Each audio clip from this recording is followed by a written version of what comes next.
দাঁড়িয়ে থাকা আমার বাচ্চারা তোমরা ঠিক কোথায় দাঁড়িয়েছ?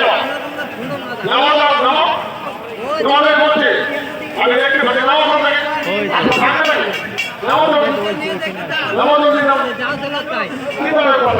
যারা পাখিদের উপরে বসে আছে তাদেরকে বলা হচ্ছে আপনারা নামুন ওখান থেকে। পুরো যারা রয়েছে নেমে যান, আপনারা বিপদ নামুন ওখান থেকে। পুলিশের লোকজন যাচ্ছে, সাহায্য করুন, শৃঙ্খলা করবেন না। আমাদের সামনে একটা থানা আছে,